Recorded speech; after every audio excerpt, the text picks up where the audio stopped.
Hey everybody, John Reap here. You're about to watch episode 41 of Country-ish, and we got a radical show for you, man. Pauly Shore zooms into the show. We play another game of How Much Is That Screen Actors Guild Residual Check. And another zoom, comedian Jeff Allen zooms into the show. And in small town news, a weird mishap at a DMV in Tennessee. Let me go get it. Just a country boy, and he's making it good. He was Shaw's underdog, dressed in overalls, living next to the wood. He liked to eat the sushi, but he don't even fish. Not so much a country boy, it's more like he's country-ish. Moved out of Hickman and headed for Southern Cal. Wound up in TV and film, making Popsicle proud. Now this country boy is back with his family. Got himself a podcast, he knows it'll last, cause he's in Hickory. Yes, that's right. I am in Hickory, and I'm happy about it. What up, bumpkins? Huh? Good to see you. Hope you're happy, healthy, safe, and sound. We got a packed show for you today. Another awesome country-ish coming up. We're going to do Residual Check. Pauly Shore is going to be on this one. No. Jeff Allen, Jeff Heffernan Reap, Small Town News. You sit right there. But let me go ahead and get to the man sitting to my right at my probably at my 138. Very tall guy. He's a staple on the show. You know, probably standing at 74 feet and 2 inches. Just this little 2 at the end. The Southeastern Man of Mystery, Sebastian, how are you? I am fantastic. It's good to see you. Always a pleasure. I feel like I've been hanging out with you all weekend, buddy. Man, I tell you. Well, we've done a lot of stuff this weekend. It's been a whirlwind. I mean, if you count the Crawdads thing, and of course our fantasy football, which we'll get to that in a minute. Well, I don't say your fantasy football. Yeah. I just happen to glom You were onto a documenter and agitator. Agitator is exactly what I was. But let's open these gifts. We got some stuff in front of us from fans. Sent in some stuff. You know, our number one bumpkin, Samantha Dawn Kingston. I think this got sent to the wrong place and eventually got here, and we haven't opened it yet. So this one says to John Reap / country-ish, do not bend on here twice. Is yours? That's mine says do not bend twice too. Just want to get to it? Yeah. I'll let you go first. Oh, thank you. Oh, always the fancy little. I know, I love that. She's got the, this is awesome. It's a wax seal that Dracula would use on the very end of it, on the back end of it. Let's see what we got here. What'd you get? Card. Hold it up so we look at it. When the glass is half empty. Oh, God. I did not know that was going to happen. That's great, Samantha. It's time to order a pitcher. Stay healthy, my friend. Warm regards, Samantha. Wow, let me see. I've seen one of these before. I used to have a card that I had a spider in it like this. And, you know, I would say, hey, listen, I'd give it to one of my girls who worked for me. I'd say, listen, you mean a lot to me. And I don't say it enough. And they'd open it up, and that thing would jump out. A lot of times they'd have to go home and change underwear. That's great. Now, see, I got to see if that's, you think it's the same thing we probably here? should open at the same time. Right. I wonder if that ruins a surprise. I'm going to use that. Oh, yeah, I bet you could just reuse that. Yeah, I can reuse that. What does it say on it? It says Hollywood. Love y'all. Okay. All right, Samantha, let's, I'm afraid to, I don't know, I should just rip into it. I don't like messing up the seal. All right, here we go. From Samantha Dawn King. Oh, I feel something's in here. You know what I'll do? I'll get right to the camera here, Alan. Okay, so it's a picture, a smiley face with my ginger beard mask on it. Wow, that's custom made. Now when you open it up, keep it up high. And so now I will open it. Oh, it keeps going, too. Oh, yeah. This one says, you make me smile even if you can't see it. Hope you're doing well. Stay healthy. Warmest regards, Samantha D. Oh, there we go. Yeah, that's interesting. Okay. Alan, there's one addressed to you as well. Should I go ahead and Go for open it. No, you can open it on my behalf. All right. This one's, your card is bigger. I mean, your whole envelope's bigger. Yeah. Probably used to that. Okay, let's see here. It says on the outside a friendly hello, and then you open it. It makes you jump, doesn't it? Oh, yours is patriotic. Yours American flag on it. I like that. No special occasion, as far as I know. There's nothing exciting or new. Just wanted to send you just a friendly hello to say I've been thinking of you. There you go. Very nice. Thank you. Thank you, Samantha. Yes, thank you, Samantha Dong Kingston, one of the #1 bumpkins. You've got some other stuff here. Might as well. It's like Christmas for you. Man, isn't I it? tell you what. Fans, let's see. Let me read That's this from one. Elliot McGuff. Yes, we'll talk He about is it. my intern. He's your personal intern. Yeah, I don't want to say he's my assistant. He's my personal intern. Yes. Yeah, because assistant would imply that I would have to pay him maybe. We don't want the Intern. IRS to get that confused. I don't know if he's getting credit somehow for this. Probably from the college. Right. Go ahead. It says to Saint Sebastian. Oh, there you go. I've never been. Yeah, it's good. Southeastern Tri-County man of mystery. Oh, he's Comprised adding of 14 feet, 86 inches of rock-hard, twisted steel, and undeniable sex appeal. I haven't used the undeniable. Undeniable. But I think he's probably wrote this for me to use. Yes, I bet so. Now look, Elliot's a good writer. He's very creative. He's always giving me ideas for stuff. Maybe you could use undeniable. Undeniable. I like that. I've never Wow. understand. There you go. Normally the twisted steel sex appeal, but undeniable. Yeah. Where are we going with this? From Elliot and Linda. Okay. Okay. I don't know where we're going with this, Elliot. I hope it doesn't fly up like this. Okay. You need help with that? Well, it's a picture frame. Okay. This one is yours to keep. Oh, my Oh, that's goodness. because I tried to jack his. Oh. Remember the Titans, Yes. starring Denzel Washington as Herman Boone. Oh, right. Right. You've talked about this on other episodes of the podcast. Give us a quick synopsis. Why did Elliot send you that? Elliot said that on episode. I Whatever. said that because of my background in this being in an all-black basketball team, I had a long story with a good friend of mine now who was one of my best friends in high school. We became good friends playing basketball. Yep. And Denzel's nephew, Fairlever Pearson, whose sister married Denzel. Right. That's why Denzel's in Newton all the time. Yeah. He He was my trainer on my basketball team. which one was? Denzel. Denzel. No, Not sorry, Denzel. Fairlever. Fairlever was a trainer. Yeah. Denzel's nephew. Denzel's just do that. Denzel's nephew. That's even better. Was a trainer on my basketball team. Right. So I say. And then you pitched him this idea for a movie He or saw something. us. Yeah, he saw us I grow forgot what it together and became, non-racial and got along, and life was great. And I learned Perfect. about hip hop, and that's where I got swag. Oh, well, thank you, Denzel. Yeah. Denzel's nephew. right? But I say he stole and Right. made a movie out of it, and now that's why I have a lawsuit. Inspired against by Denzel. you, Inspired or by stolen. me. Yeah. Well, there's a little note on that one Oh, too. okay. To Sebastian from Linda and Elliot. I don't know why you get two gifts. Well, I'm twice the man. I just got one from Elliot last time. I don't know why you got two. Well, you're working Elliot to death. That's what it is. Okay, what's this? And a small version. Oh, okay, I see. So I can put one on my desk and one in my. Is that a magnet? This is a magnet. I think that's a magnet. It is a magnet. I think you could probably put that on your refrigerator. Yeah. Wow, man! Thank you, Elliot. That was Thank so you, nice. Elliot. I'll put this in my condo. There you go. And thank you all for checking out this episode of Country-ish. Don't forget to rate, review, subscribe, and share.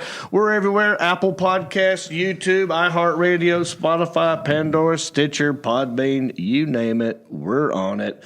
Also get these cameos sent to me from time to time. And I got a new Cameo. Now, if you're wondering what a Cameo is, it's like you can make there are certain celebrities on Cameo. And if you want them to do a personal greeting as a gift, or, you write it, they'll say it, like a video message. I don't know why I can't talk today. So anyway, I have a new Cameo, and I thought I would do it live on the show so you guys can see what it's all about. That's cool. So all I got to do is go to the Cameo app, right? And this one says, for Jarrett. That's what it looks like. Okay. That's what they want you to This say. is how I see it. Yes. Right? It says, for Jarrett, subject birthday. And they sent me a message. Hi, John. Today is Jarrett's birthday, and I know he'd love a birthday message from you. He's a big fan. You might recognize his name from Facebook, Jared Souls. He likes hot dogs, working on motorcycles, and hanging out with Liz, Frankie, and Boo Boo. And it says it's booked by Kesley and Clay. So apparently they want me to throw these subjects in here and wing it. Right. Okay. So what I'll do is I'll do this for Jarrett's, basically for his birthday. And you see I can hold this. I can just hit record. Now I can do this for you. You go to johnreap.com. Click on no. I don't know if I have Cameo there. Go to cameo.com/johnreap, and I'll send you a message. Let's do this one real quick for Jarrett. There we go. So all right, and it counts down 3, 2. Hey Jarrett, what's up? It's your best friend John Reap here. Just want to tell you happy birthday. I hope you're having fun eating hot dogs, working on motorcycles, and hanging out with Liz, Frankie, and Boo Boo. Don't forget to check out the Countryish Podcast. CountryishPodcast.com. Happy birthday, for real. That is from Kesley and Clay. They love you. All right, so then you hit end, and I upload it, and there we go. So boom. If you want me to do that for you... I've asked you 3 or 4 times, so I've sent you some requests. I didn't get a response. You get free ones, man. Oh. You look at all the gifts you get. You don't need anything else. But yeah, all right, dude. We got a lot to catch up on because we've been hanging out a lot. We did 2 things. What do you want to do first? Crawdads or draft day? Let's talk about the crawdads. Okay. So now I wasn't headlining this thing, but I know the owner of the Comedy Zone in Charlotte. Actually, the whole Comedy Zone chain, which is all over the Southeast. You should probably know this. You're the Southeastern man of mystery. Yeah. Maybe you do, and you've never told me. I do.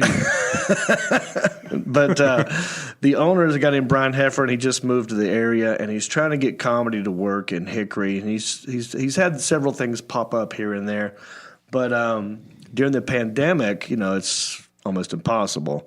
But they did a show at the Crawdads Stadium.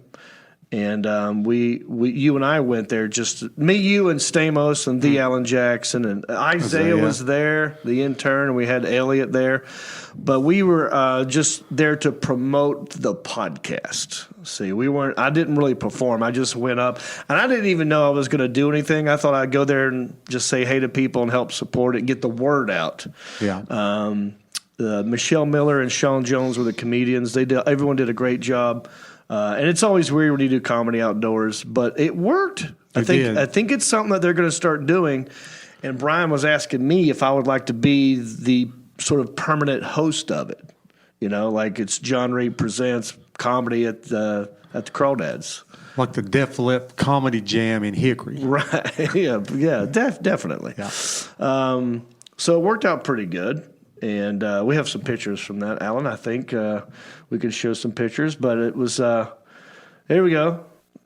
It's they were going to try and do it in the parking lot originally because of social distancing. Yeah. They didn't want people to freak out, but then they said we'll do it in the stadium and we'll just space people out, and that's kind of what we did. So that's the what you're looking at is the big screen. It just says LP Friends Stadium, Crawdads, the Comedy Zone. And what's the next one? So that's what it looks like. I'm just standing. See, I didn't dress for comedy. I'm just wearing shorts. Oh, I thought this was your normal comedy outfit. I don't think I've ever, maybe once or twice in my whole life have I performed with shorts on. Well, my legs, I was feeling sexy that day. My legs look good. Yeah. So we're standing behind the net, like right right in front of home plate, and everyone else in the stands was looking down on us. It's like gladiator seating. Yeah. You know, like I am Sparta. Reform. Right. Are you not entertained?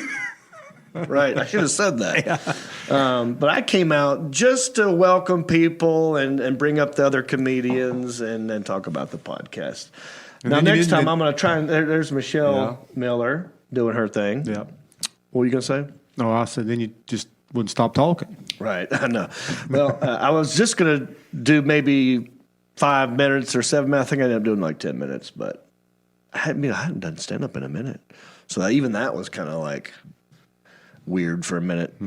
So there's Michelle. Now, and then there's Sean. As you can see, the net is still up, which I thought was a little.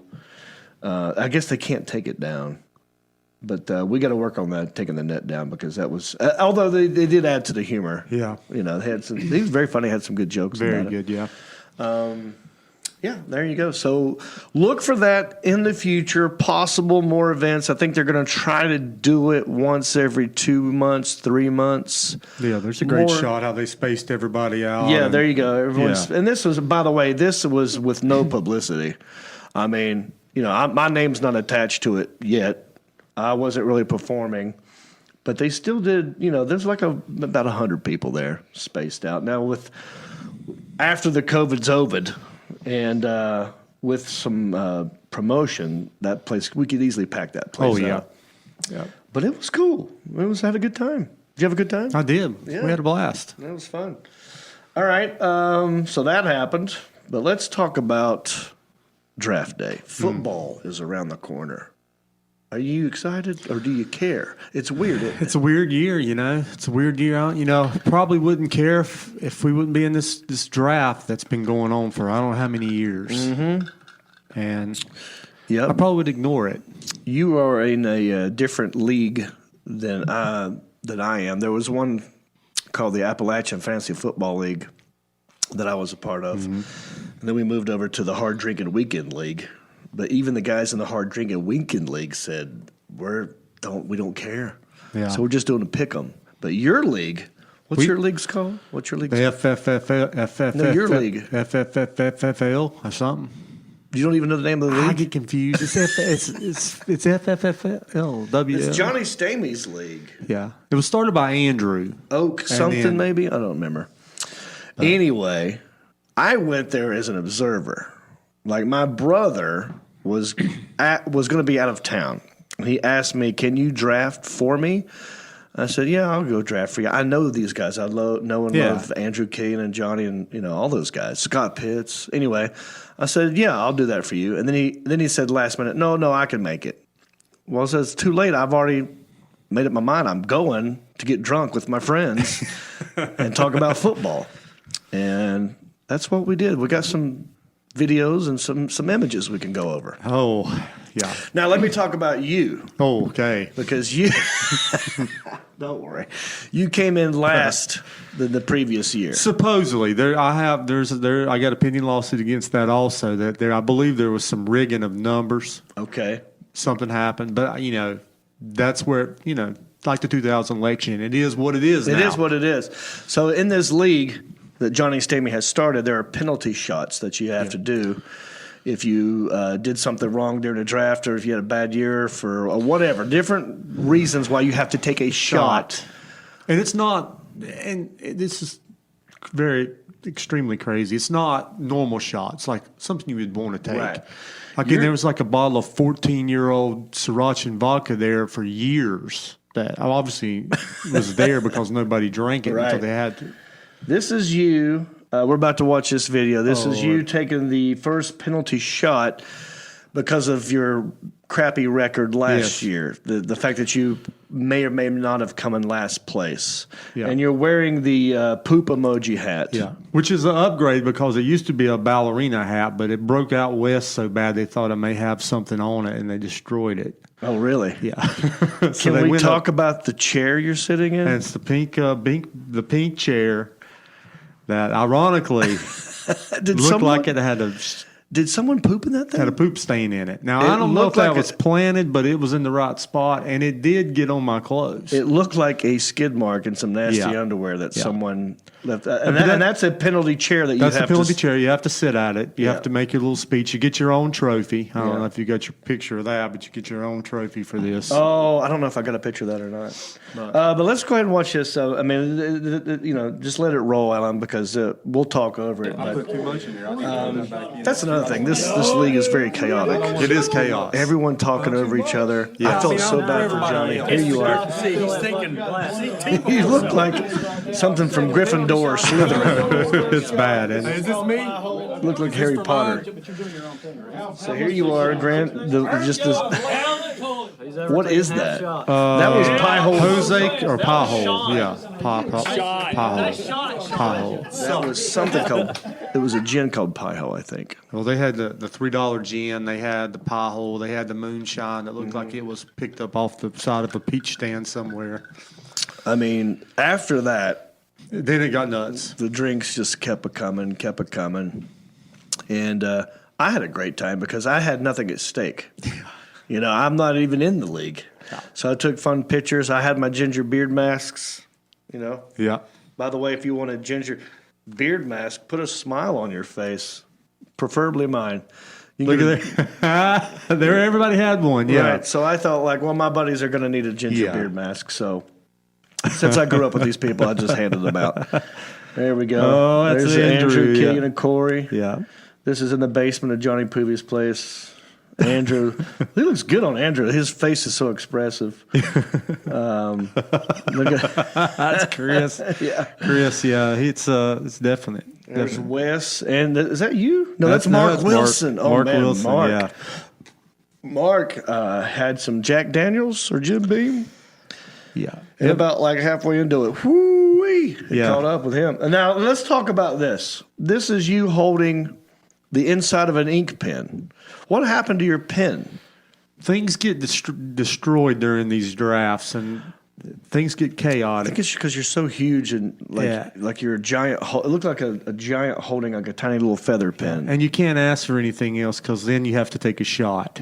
That's true. I'm sure there's some rule. You can see all in that bottom right corner next to your hand. You can see the last place trophy. Yeah. It's a man sitting on the toilet. I want to show the video, Alan, of him because your handwriting.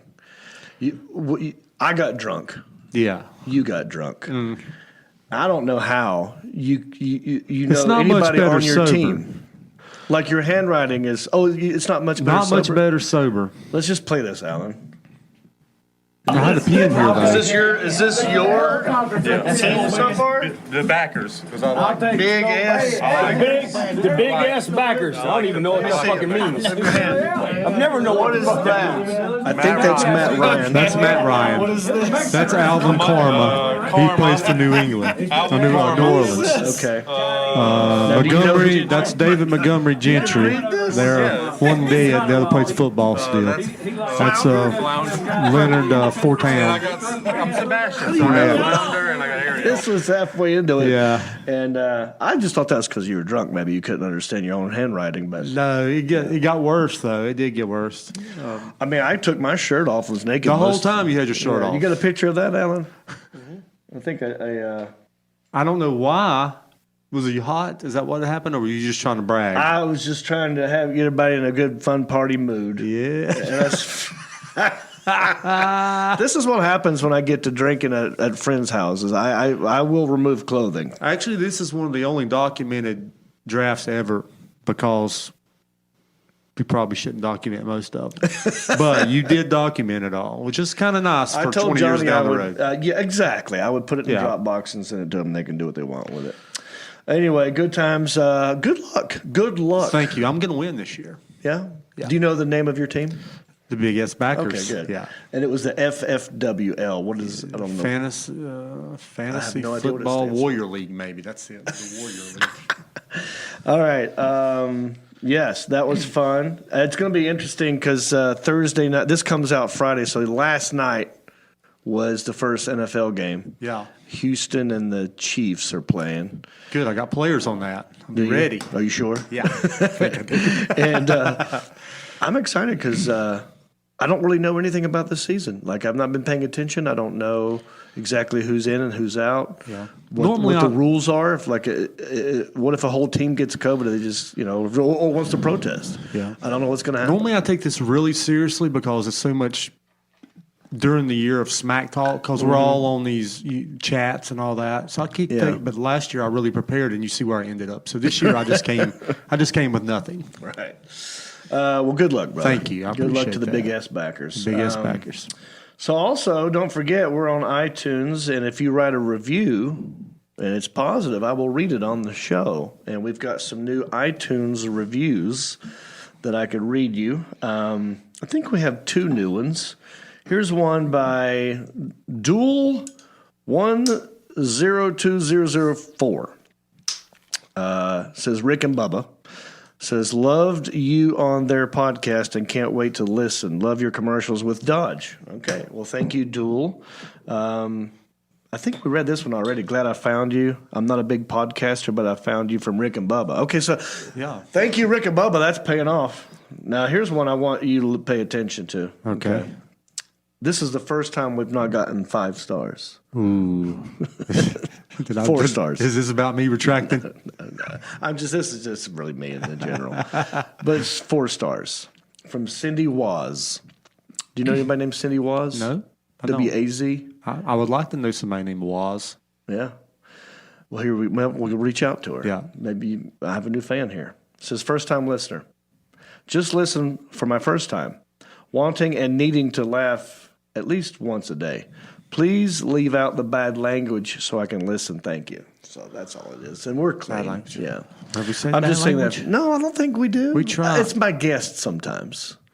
Because I don't Yeah. censor people. I tell them to do what they want. Yeah. So it's okay, Cindy. We'll keep her clean today. Well, not really, because Pauly Shore's on the show. Ooh, just fast forward. Sorry, Cindy. Whoopsie daisy. Fast forward through Pauly. He's fine. Well, you could. That's fine. I forgot about that. As I was reading that, I'm like, we'll keep it. No, we're not. Not today. No, not tonight. But so far, so good. All right. Now, I think we just get to the game, buddy. Are you excited to play this? Well, we were practicing the other night at the fantasy. Were we? Right? Yes. You remember? Everybody's watching this. They were wanting to guess. Remember? Oh, yeah. You probably yeah. were a little hazy on it's that. It's a little fuzzy for me. But in my hands right now, I have an envelope from the Screen Actors Guild. And back in my day, I did some acting. Yeah. I've been in TV, commercials, sitcoms, movies, did some adult films I'm not happy about. Cindy, that's a joke. Never did any adult films.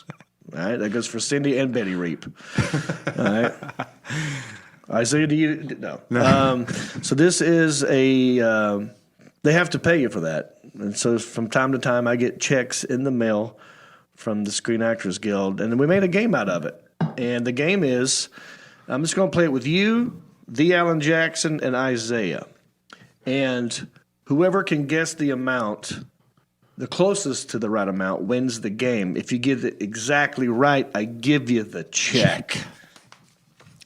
It's a game that we like to call How Much Is That Screen Actors Guild Residual?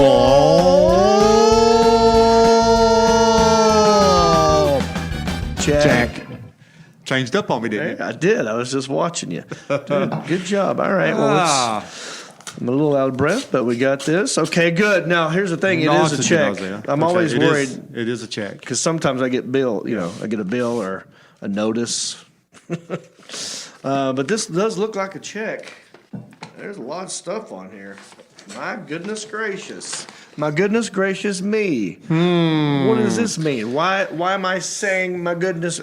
Alan is studying my I am face. watching body language. Watching your Isaiah's peeking facial over expression like a hawk. See if I can read anything from it. All right, well. Tell us what it's for, John. Here's the thing. I don't get many residual checks this often. I don't know why. You're getting a lot of them. I'm getting a lot. Now, I do have a theory. It's because of the pandemic. They're not making new things. So they're showing a lot of reruns, which is good for me because I'm in some reruns. So this is for Rodney Oh, a Rodney one. and Blackish. So what they've done here is combined. It's one check. I'm just going to rattle this off, everybody. We got episode of Blackish, basic cable, internet rental, electronic sell-through, pay TV. And then from here on out, it's episodes of Rodney, the ABC sitcom Rodney, starring Rodney Carrington. Episode called Best Little Pie Shop in Tulsa, Halloween and Javier, Keith. There was an episode called Keith. I remember that. Keith was the name of the cow. Oh, that's great. I forgot about that. Question Mark Hamilton, The Sleepover, Tisket. Okay, so it's like, hang on, I'll just count the episodes. 1, 2, 3, 4, 5, 6, 7, 8, 9 episodes of Rodney. 1 episode of Blackish. 1 check. So somebody started binge watching old Rodney. Guess so. This is all internet. Yeah. Okay. Right. Who wants to go first? I think I'm going to let Isaiah go last. I'm going to make you go first. Wow. Because you're in the hot seat. I'm in the hot seat right today. In front of me. Right here. It's all about 9 episodes of Rodney. hanging out with you all weekend. 1 episode of Blackish, which inspired the country-ish. Right. Our namesake. Right here. Country-ish. Internet sell-throughs. Sebastian, how much is this Screen Actors Guild residual check? What's your guess? Mr. Reap, I'm going to say... I'm going to say $165.29. 100 and what? 20 what? 165.29.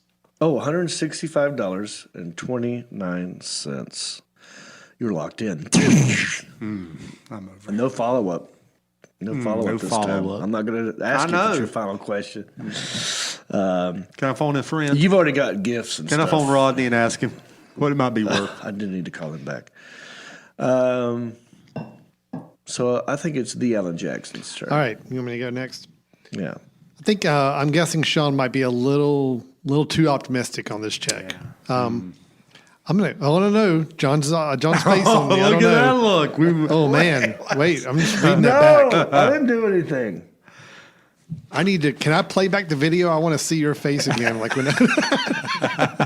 All right. We're on a 7-second No, tape okay. delay. Now, how many episodes did I say? 9 episodes 9. of Rodney, 1 episode of Blackish. Now, it's- if you're paying attention at home and you're watching the last episode, you remember what the amount was and you remember how many episodes it was about. I mean, if you're paying attention, you could possibly get it. But go ahead, Alan. The Alan Jackson, you said what now? You just said, all you said so far is that he might be optimistic. Well, I meant to say pessimistic. I actually that's think right. it's going to be a little higher than that. So I'm going to go with $242.17. $242.17. Lock him in. and I didn't. I was going about 225. I should have. You always do that. You always do a guess and then go, well, I was going to say this. All right, let's get to intern Isaiah. I want you to walk me through your thought process and then give me the amount. Intern Isaiah, how much is the Screen Actors Guild residual check? I'm thinking $135.29. Now, how did you arrive at this answer? Well, I mean, it's 9 episodes of Rodney and then 1 episode of Blackish. So I'm thinking it has to be a pretty high number. Do you guys remember last week when Samantha Dawn Kingston almost got it exactly right? Do you remember how she did the math in her head? No. Apparently not. Wait, yeah, I don't remember. I know. Nobody's remembering. But I think she figured it out to be like 16 an episode. I think I hit that camera. How's Sebastian looking? I'll fix it. All right. Well, yeah, she did some good math equation and Algorithm arrived. Yeah, she did. She arrived at. She was the closest one in the history of the game last week. Last week, the check was for $90.98. She guessed $90. But before she gave me her answer, she said, "Well, I figure bing, bang, bing, bang, boom." You guys weren't figuring bing, bang, bing, bang, boom, but one of you is closer than the other. Do it. Alan, can you read the guesses again? Yeah. So we have Sean with $165.29. I chipped in at $242.17. Isaiah is going the lower route with $135.29. Okay.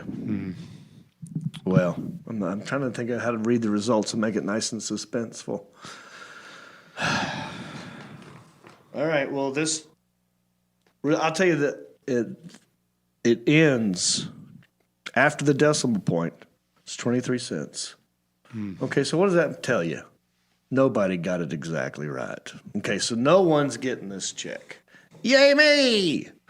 But the first... No, let's do this. There are 3 digits.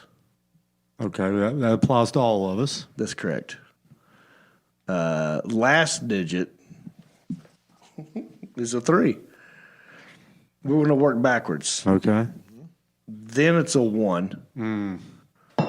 Isaiah got it.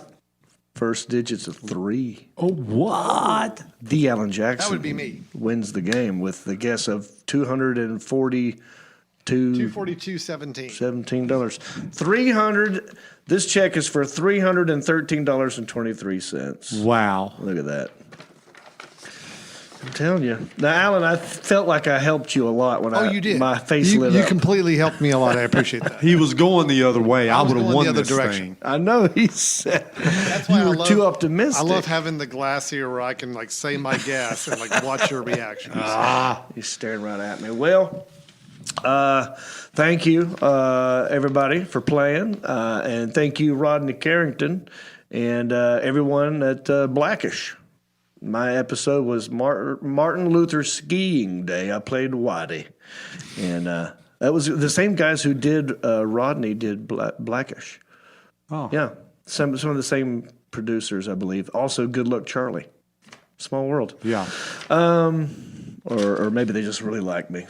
Anyway, that's how you play. How much is that? Screen Actors Guild Residual. Yeah. So I didn't want to do all that again. It's very long. Speaking of screen actors, our next Zoom interview coming up right now. This guy, I'd love to see his residual checks because he's done a lot of stuff.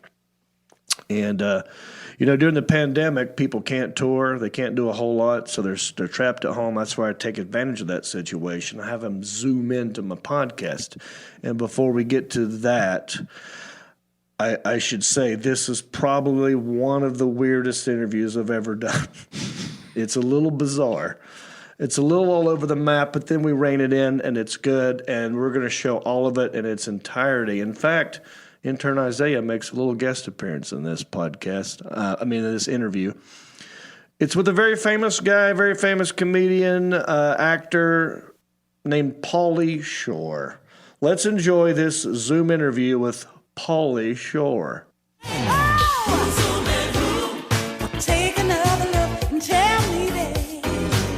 Thank you so much for taking the time to do this. I know you got a lot going on as usual, and you just moved to Las Vegas. How's that? You'll be moving here soon. I've already left Los Angeles. I'm in Hickory, North Carolina, so I don't know if I'm going to go back the other way. Yeah, Hickory sounds cool. You've been here before. I have. I'm trying to. It was probably a Heffron tour, right? Yep, Brian Heffron. You were here. I actually saw you a long time ago, and we'll get into that. You performed at a place called Wayno's Silver Bullet. Oh God. And I'm trying to remember it. I mean, those days are the best days of my life. I mean, I really, Sam Kennison is the one that brought me out to Middle America many years ago. So ever since then, I've always kind of have a fondness for. I know that's the South, but I mean, it's Yeah. pretty much to me, Middle America is like, Yeah. everywhere outside of the big cities. 100%. It's all in between New York and LA is middle, the South. It's all the same. But country people love you. I know this because they air a lot of your movies on CMT a lot, like Son-in-Law, In the Army Now. You've played in Middle of America many times. How do you think, because you're an LA guy, what is it about Pauly Shore that country people love so much? My small penis, I think. I don't think it's small. I've seen pictures. Whoa. I don't know. I think my authenticity of, my stand-up and my movies kind of cuts through everything and touches people's hearts. I think it started with MTV. It was my first introduction to America. And I think ever since then, we followed it up with all my films and then touring and, stuff like that. So, I grew up, at the store. I grew up, in LA, and, I'm more, I'm more fascinated with the middle of the country than I am with the cities. So yeah, I've seen you invited a bunch of people to the Comedy Store one night to watch Pauly Shore Stands Alone. Yes, and that was really good. That's you going out in the middle of America doing shows in places that aren't known for doing comedy necessarily, like the Silver Bullet here in Hickory. You went to a lot of places where it's not a club or a theater, and you got to sort of set it up yourself. And it's also about dealing with your parents getting older and that kind of stuff. And I'm going through the same thing right now. It's the reason why I moved to Hickory, is to take care of my mom and dad. So that movie really touched my heart, and that was great. Yeah, it was, I'm not married. I don't have kids. I don't have a relationship with my siblings. So I'm pretty much by myself in this world. It's not a bad thing. I think it's a good thing. It's fine. You always have to kind of be happy with where you're at. And this is where I'm at, and it's okay. And when I did that documentary, I was living in my mom's house. She was dying of Parkinson's, and it's the old house that I was raised in for 40 years. I kind of moved back in and to kind of be around. So, cause I was touring so much. So when I came back on the road, I didn't want to go to an apartment or a house. I wanted to go home to my mom, at least. Yeah. When I walk in after touring, I can come in and give her a kiss, and she can feel like I'm in the house. And I thought that was the right thing to do. So I had no one to talk to. So I talked to the camera, and that's why I decided to film that documentary, Stands Alone. Yeah, it was great. And now with this pandemic, I'm stuck here at home as well. I live with my mother right now. My dad is in a skilled nursing facility. We can't even go see him because of the corona and stuff. But I tell people I can't even tell them I do stand-up anymore. I can tell them I'm an elder care Uber driver. That's kind of what I've transitioned to. I'm driving mom to the doctor appointments, to the eye doctors, to pharmacies, that kind of stuff. So it was. I really enjoyed that documentary. Are you planning on doing more documentaries? I know you got a lot going on. You've got your podcast, Guest House. Yeah, I have. I actually have Stands Alone. 6-part series that's in the can right now. So I'm waiting for the right time to release that. Nice. And that is, that's basically because Stands Alone, to me, was kind of circling the cancer. And the 6-part series is you go in and, and I go in there and, go in there deeper and I'll release that at the right time. I know the Comedy Store is coming out with a documentary in October, so we'll see how that does. And maybe I can put it out after that or something. I don't know. Well, good. I'm glad to hear that. Yeah, I moved to Los Angeles in 2000. I'm not sure exactly when I met you for the first time was, but your mom, obviously a big influence on a lot of comedians' lives, and was always super, super nice to me. I remember it was, I guess, 2001 when I came in there and became a regular, a paid regular. Worked the door, did all that stuff. And it was always so surreal seeing you come in there because I grew up watching you on MTV and all that stuff. And then here you are. And I just want to say thank you for being a kind person. Yeah, it's always weird, me being at the store because I'm like, there's a lot of emotions for me there. So, your Mitzi's son, now she's not there, and I'm there, and I'm on stage, and yet I'm the guy from Encino Man, and you know what I mean? So it's like MTV, and you know what I mean? So it's like, whoa. Yeah. That's why living in Las Vegas, I can go back to basics, which is just me being the guy that America fell in love with many years ago. There's no comedy store here. It's just me and the people. And I kind of needed to get back to that because that's kind of who I am. Is that part of the one-man show that you're working on, Stick with the Dancing? Are you doing that? Is that going to be in Vegas? Eventually, when the stage is open, I definitely am going to be doing it out here. Okay. For sure. Nice. What made you want to dabble into a one-man show?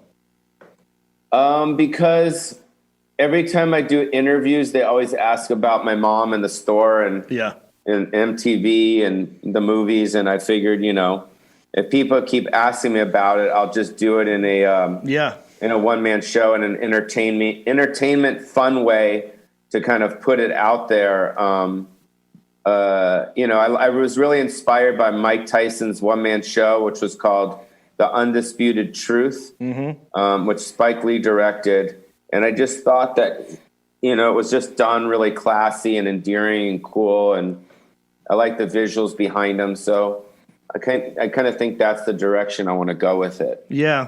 I also love how close you are. You used to tour with your dad a lot. And my dad was also a big influence in my life. And a lot of my comedy is about my dad. And so I love that you came to Goodnights, Charlie Goodnights in Raleigh Comedy Club, I think, with your dad. How often did you work with your dad? He toured and opened for me for about 20 years. Right. That must have been awesome. It was weird and great at the same time. It was like, oh God, I got to fucking take my dad out. You know what I mean?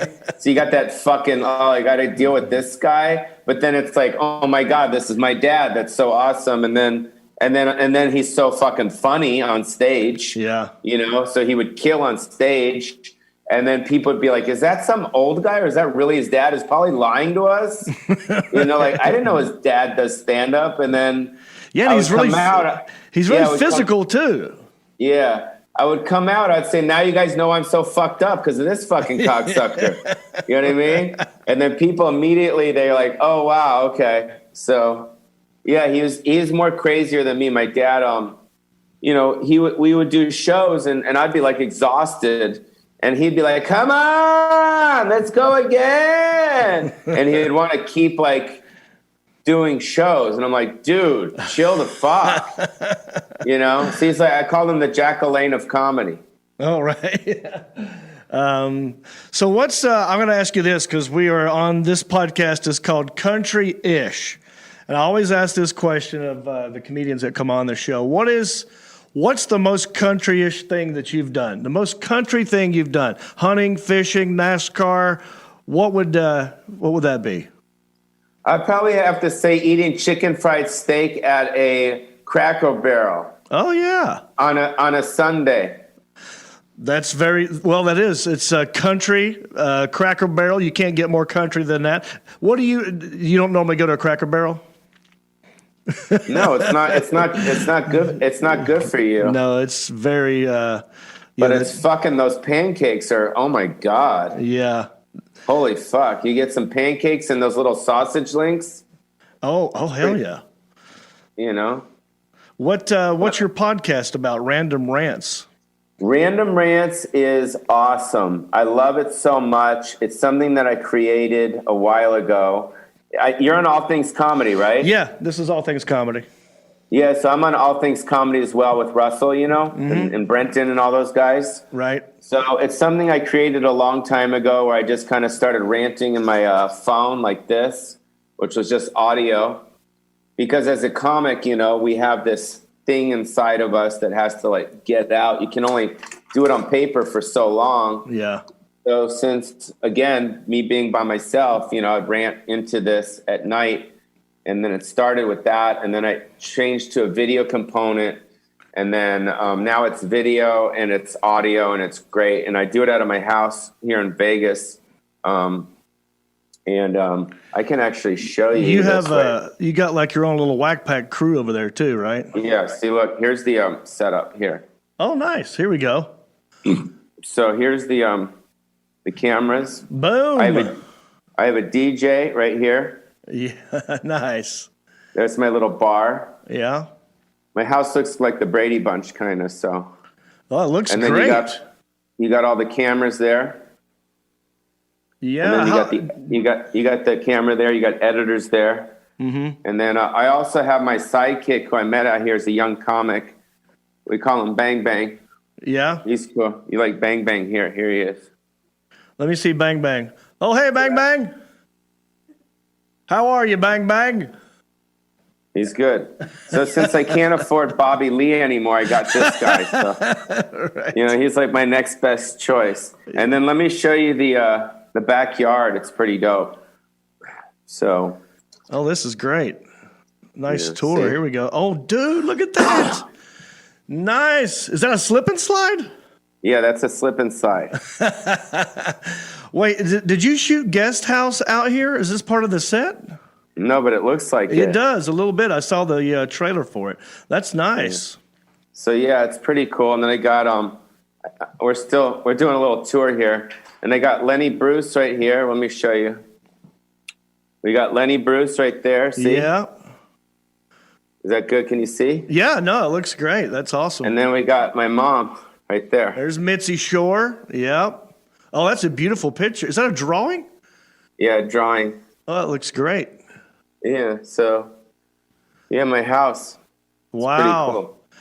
Now, you moved there how long ago? 2 months. What was the big push for you to get out of LA? Was it part of the pandemic, the corona, everything that's going on, and just no one being able to perform? I think that was part of it, and just I wasn't really happy in LA anymore, just Yeah. like most people. I talked to Jenny McCarthy. I think age has a lot to do with it. I'm 52, so I've been through a lot. I don't want to be there my whole life. I might go back, but right now I'm kind of here. So. Yeah, what is the Comedy Store doing during this? I know they were doing a parking lot thing for a minute. Are they doing any shows? No one's doing any shows. Yeah. I mean, I think they have Kill Tony, but I think they're just doing what legally you're allowed to do, right? Yeah. Yeah, I saw, I watched online. Your hair looks great, by the way. Oh, thanks. Yeah, here, I'll go with you. See, I It's started, all messy, yeah. I started doing the, during the quarantine, and I just got bored with my hair and started doing a little bit tight on the sides and growing it out and getting the mullet coming back a little bit. Oh, that's cool. Yeah. I mean, I had one, back in the day, so I figured I'd go back to my roots. How old are you now? I'm 48. Wow. Yeah. I'm surprised I still have my hair at all, to be honest with you. When did you start doing stand-up? I quit my job in 1998 to do feature all over the country, just driving around. I moved to LA in 2000. Where did you live in LA? When I first got there, I lived in Silver Lake for a little while. Wow, that's where I lived for 7 years. Silver No Lake. kidding, yeah. And then I went to Hollywood. I actually slept on Jeff Richards' couch before I even got out there. Me and Jeff Richards were really good friends. We started in Raleigh, Charlie Goodnight's comedy club at the same time. Then wow. I did Just for Laughs in 2000. Did well there. Came out, and Jeff was already doing well. He was already working the door at the Comedy Store, and so he basically got me in there. And and then I just moved back to Hickory, North Carolina, about 2 years ago. And I think I got out the right time. I sold my condo, and I was going to come back to Hickory and get a nice lake house and just sort of look after my mom and dad. And then this damn pandemic takes off. So I got lucky. I don't have any bills or anything, you know. Yeah. Well, that's great.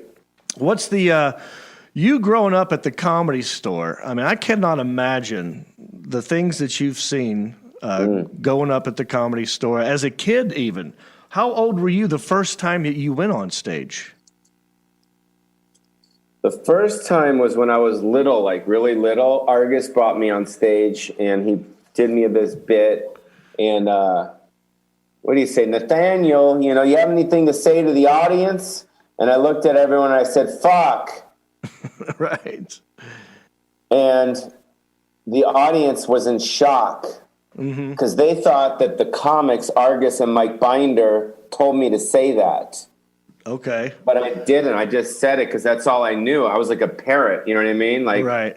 I would hear things around growing up. I would say things, and people were just in shock. Right. Because I was little, probably like 8. Wow. You know? Yeah, Argus Hamilton. He's a Midwestern or Southern guy as well. Yeah, he's in from Oklahoma. Yeah. Oklahoma, and he has one of my favorite jokes about cocaine. He goes, "I don't like cocaine. I just like the way it smells." Yeah. One of the best. That guy's written for a lot of people too. I mean, you've known Argus forever, right? Yeah, I used to have sex with my mom. I can't believe he's still alive, dude. For real. Yeah, that's true. All the He things. was a fucking mess, dude. But he's doing good. God bless him. I love Argus. Yeah. So tell me a little bit about your movie that's actually coming out today, right? Guest House? Yep. Yes, I'm excited about it. It's been a long time since I started a movie, but better late than never, you know? Right. And, you know how the business is. I don't need to tell you. But, you know, they offered me the movie, and here we are. You know, Mike Castle, Amy Teagarden, Billy Zane, Steve O, Eric Griffin, who was on the podcast not long ago, Bobby Lee.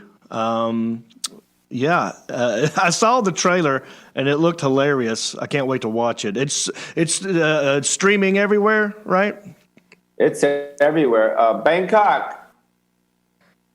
Mike, come here. We're going to tell you where it's streaming. He's got the list right here. One sec. I feel like I should introduce Pauly to my Bangkok. You know, I got a southern version of Bangkok over here. Oh my God, really? Yeah, you want to see him?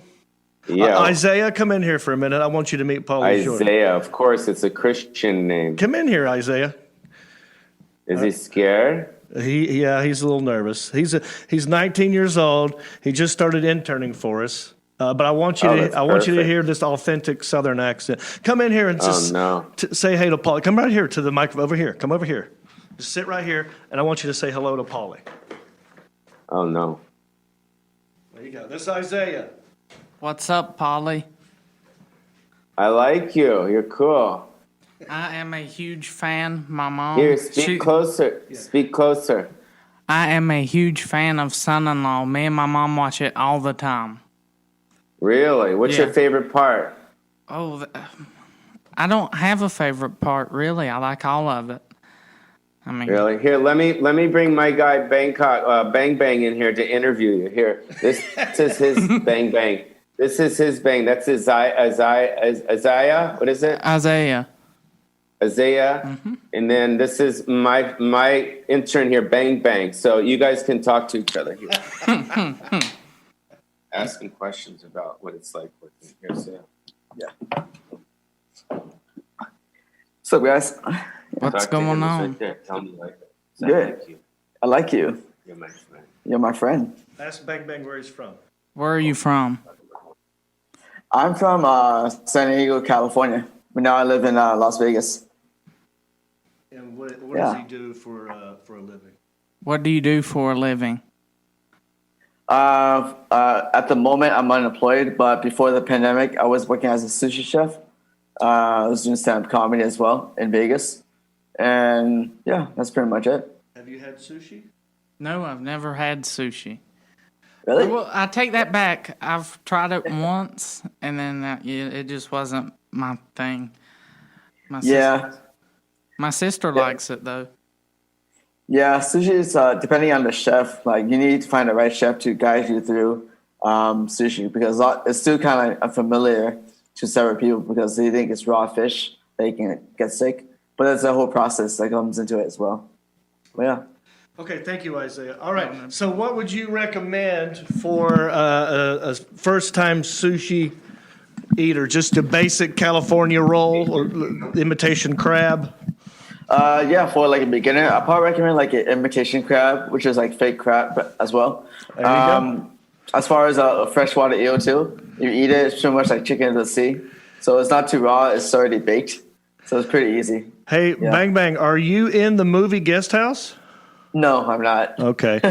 Only Bobby Lee. How come, Pauly, how come you didn't put Bang Bang in the movie? Bang, bang. There you go. He's cool. Yeah, that's great. We both Did have. they talk? Yeah, yes. Isaiah has not had sushi before, so Bang Bang was telling him how what he should do for sushi. So tell me more about the.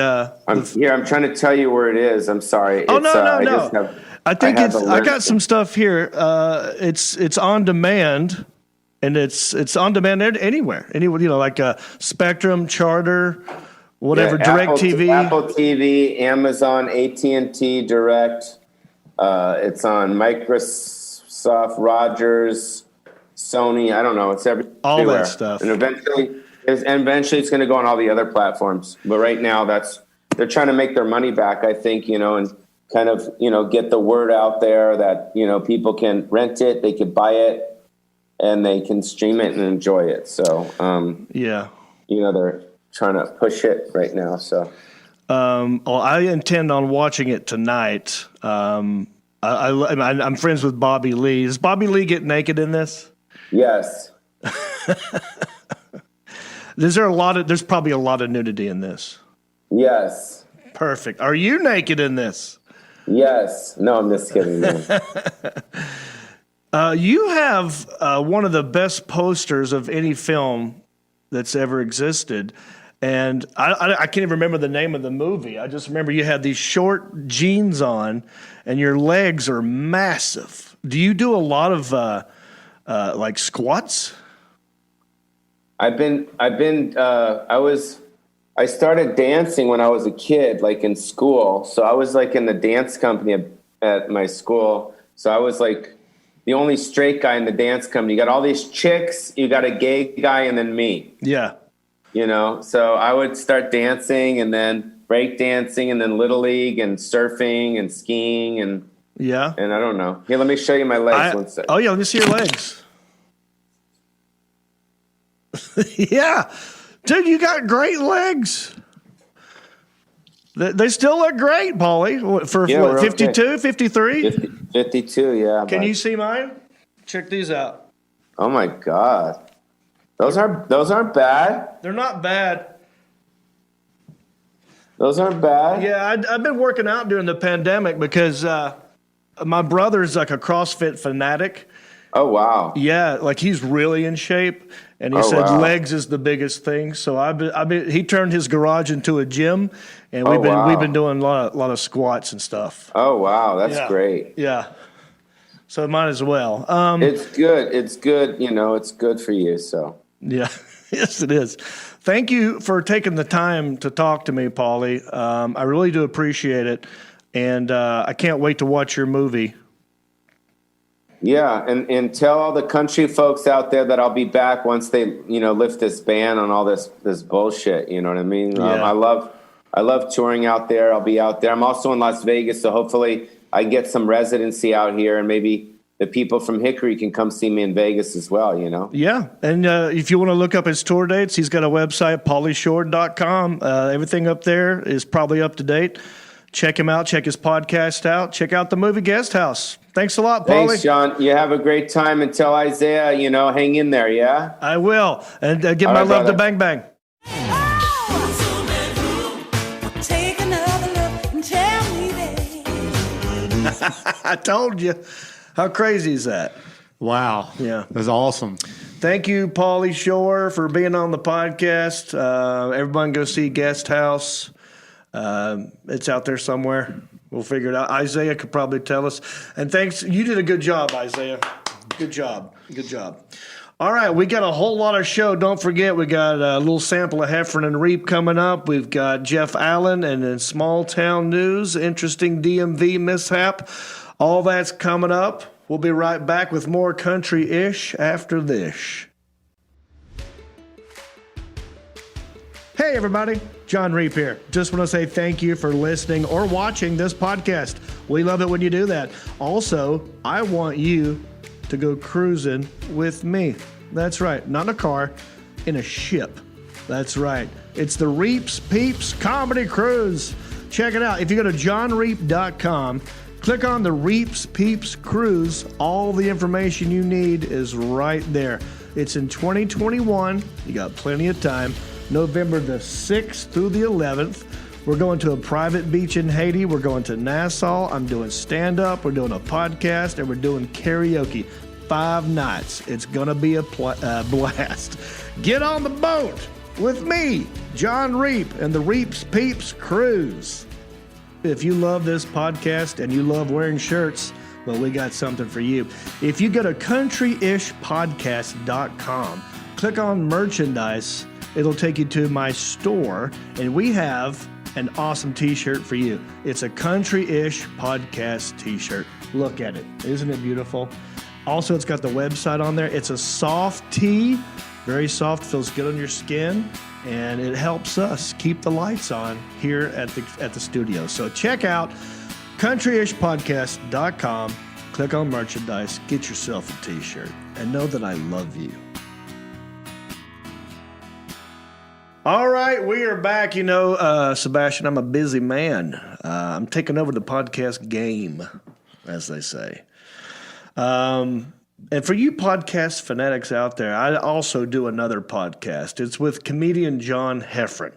And we've started and stopped this thing many times, but this one's legit. It's going great, and we're having a ball doing this. It's called Heffron and Reap. And in fact, what I'll do is give you a little sample. Let me set it up for you. This is me and Heffron.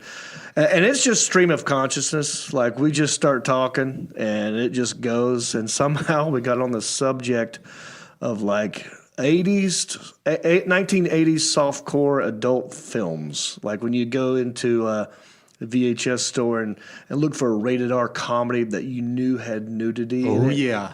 When you're 14? I mean, we're talking the movie Hot Dog, the movie Lady Chatter. You'll see. Oh, yeah. Just sit back and enjoy this little snippet, if you will, of Heffron and Reap. One of my favorite movies of all time, Breaking 2 Electric Boogaloo. Which you can get on Amazon. Movie, but as a kid, I loved it because I like breakdancing. Well, He showed me. Yeah. He showed me the wrist roll. See, this is what Ozone was trying to teach. He was trying to teach Kelly. Yeah. He showed me it's the wrist. Like I Ain't stole. no stopping us. No stopping. There it is. We could get him on this podcast, dude. Like, he's a super cool guy. And when I met him, when I met him, it was super intimidating because I used to me and my buddy Gary Jow. We rent. Break in, and you have to get the VCR from the video store. Like my parents didn't own a VCR. You'd have to grab the thing, and then we'd rent. Here are the movies we'd always rent. It was always Breakin', Purple Rain, and then you try to go dirty, but there wasn't. There wasn't the porn, or there was. You were too young. There wasn't a porn. Well, it would be like a rated R comedy. Yeah. So here are the dirtiest. Non-dirty, and if you see him now, you're like, "What?"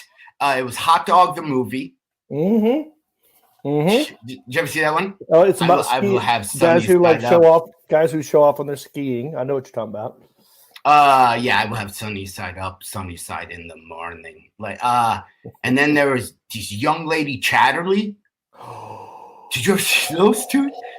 Dude, that's more than R. I mean, that's like that was maybe the dirtiest thing. That you got that in a video store with other regular movies. Yeah. Young lady Chatterley, and young lady Chatterley too. Love her. Oh yeah. Oh yeah.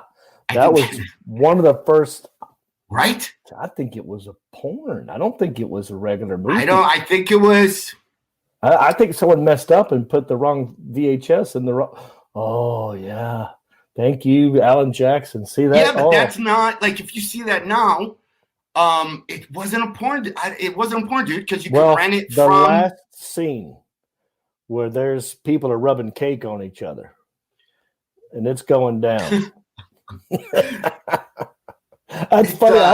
I remember this movie and that title. That's how much it stands out. And remember, you'd have that in your VCR, and you couldn't just like stop it. You'd have to have that played, and then if somebody came in, there was a lot you had to have plotted out because you couldn't get and turn it off or hit pause quick enough if somebody was to come down the stairs or. But yeah, it was funny. Hard Bodies. You ever see? Talking about you had to have a good remote control game. So, like, if you got the remote, you got the VHS play in, and it's something that's questionable. You had to hit the TV VCR remote button quick enough to go to the TV.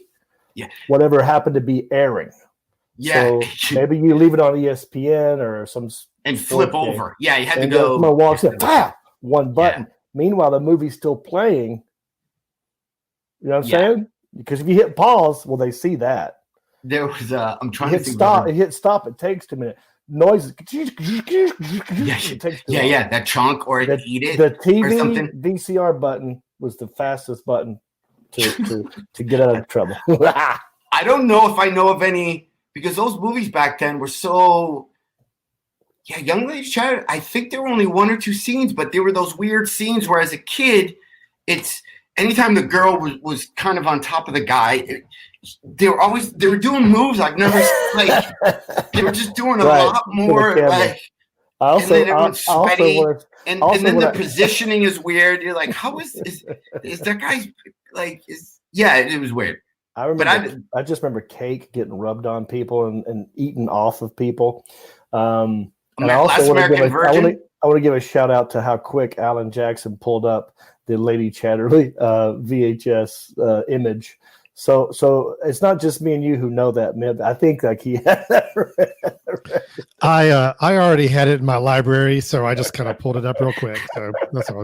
But that's what I'm saying. The speed of that gave you away. Hard Bodies. Ever see that one? It's so pull familiar. Up the cover of that. So familiar, yeah. Hard Bodies, Hot Dog, Last American Virgin. Mm-hmm. Oh, there's Hot Dog. Yeah, I have that on VHS downstairs still. That was such a good movie. Yeah. Oh, yeah. I remember that. Though I think the cool kid in Hot Dog was also in summer school as one of the guys who loved the gory movies. It was Chainsaw and blah blah blah. It was 2 guys. You're right. Am I correct? Chainsaw and the second guy. Was one of the lead guys in Hot Dog? I don't remember. Okay. But that was there was only 1 boob scene in all of Hot Dog, by the way. There's only 1, but we thought it was so dirty. She's in a hot tub and she gets out and that's it. That's all you needed back then. That's it. There's Hard Bodies, that one, and what was the other one that's just engraved in my I don't know, I'd always kind of look though, because you look at the cover, and this is back they used to hand you a manila or a binder, a 3-ring binder. And you would, God, I sound so old, but you would page through it and it would be the jackets of the VCR in the binder. Okay. So then you would look and you'd go, silk satin? That kind of looks, it's got the word silk. It has the word satin in it. Yeah. I think I'll go with that. And then you would guess and you get home and then you would just fast forward. Just you're like, oh my God, right? All right, man, I love talking to that guy. I don't have to do a lot of the work. I'll just ask a question or say one thing, and John Heffron can go. So that's a lot of fun. Check out the website. If you go to heffronandreap.com, you can see past episodes we've already done. It's very 80s themed. We come up with inventions. It's a lot of fun doing it at heffronandreap.com. Now, we had another interview because, like I said, pandemic, people stuck at home. This comedian, very funny guy. This is going to make Cindy Waz very happy because he's a very clean comedian. And you'll recognize the name. It's not Tim Allen. It's Jeff Allen. So let's enjoy this interview I had with very funny Jeff Allen.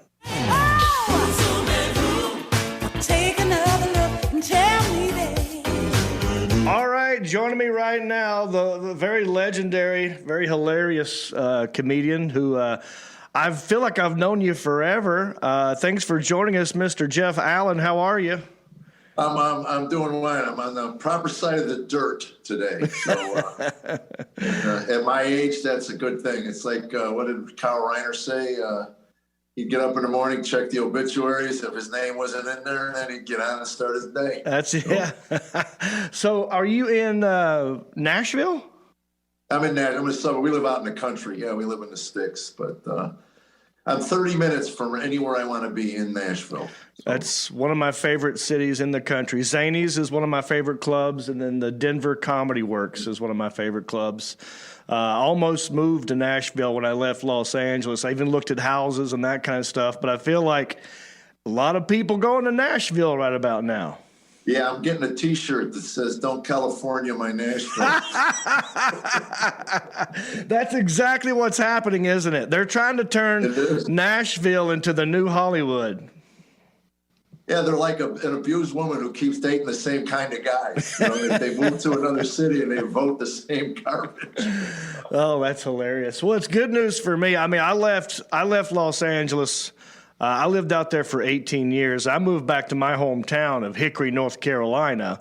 So Nashville, it's a 5-hour drive to me. So I'd much rather be on this side of the country, a little bit closer to the new Hollywood of Nashville than way over there on the left coast, where there's a lot of crap going on. I couldn't be happier. I just did a show at a church in Albuquerque, and some guy that owns an insurance company came over, and he says, "Do you do this virtual comedy?" I said, "No, I haven't even considered it." And he said, "Would you consider it?" He goes, "I got employees in California.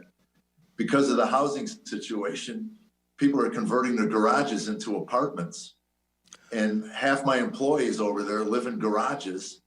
And they're really depressed, and they could use some kind. And I for the first time I actually considered that maybe something on this Zoom thing would help some people out. It certainly, as a performer, that would it's got to be a.